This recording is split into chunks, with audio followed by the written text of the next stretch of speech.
মৰমৰ বন্ধু বান্ধৱীসকল কলডিল কুটিলে বাৰু আপোনালোকৰ কলা পৰি যায় নেকি আজি তাৰ কলা নপৰা বুদ্ধিটো দি দিও দেই কলডিল কলা পৰি গলে আসলতে খাবলৈ খুব বেছি পৰিমাণে বেয়া লাগে আৰু কলডিল খোৱাটো আমাৰ স্বাস্থ্যৰ কাৰণে বহুত বেছি পৰিমাণে ভাল নহয় জানো যেহেতু কলডিলত বহুত বেছি পৰিমাণে ভৰি ভৰি আইৰণ থাকে আৰু কলডিল খাই বহুতে বেয়াও পায় গতিকে কলডিল খাই ভাল পোৱা কৰিবলৈ এটা খুব ধুনীয়া ৰেচিপি আপোনালোকৰ আগলৈ লৈ আহিছো এনেকৈ যে হৰু হৰুকৈ কুটি আছো এনেকৈ কুটাটোক আপোনালোকে কি বুলি কয় বাৰু আমি ঠাহি লোৱা বুলি কওঁ আপোনালোকৰ ফালে কি বুলি কয় জনাবচোন কলডিলখিনি কুটি লোৱাৰ পিছত তাতে নিমখ অকণমান দি হাতখনেৰে খুব ধুনীয়াকৈ মোহাৰি ঢাকি থৈ দিব আপুনি 20 ঘণ্টা ৰাখিলেও কলডিল কেতিয়াও কলা নপৰে অলপমান পানী ওলাব পাৰে কলডিলখিনি ধুনীয়াকৈ এনেকৈ মই নিমখ মোহাৰি থৈ দিম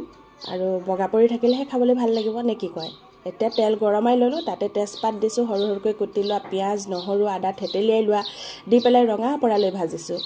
তাৰ পিছত তাতে দি দিছো অকণমান ব্ৰইলাৰ মাংস আপোনালোকে যদি পায় পাৰ মাংস দিব দেই নহলে আপোনালোকে লোকেল মুৰ্গী দিব আমি আৰু ব্ৰইলাৰ ভক্ত গতিকে ব্ৰইলাৰে খাওঁ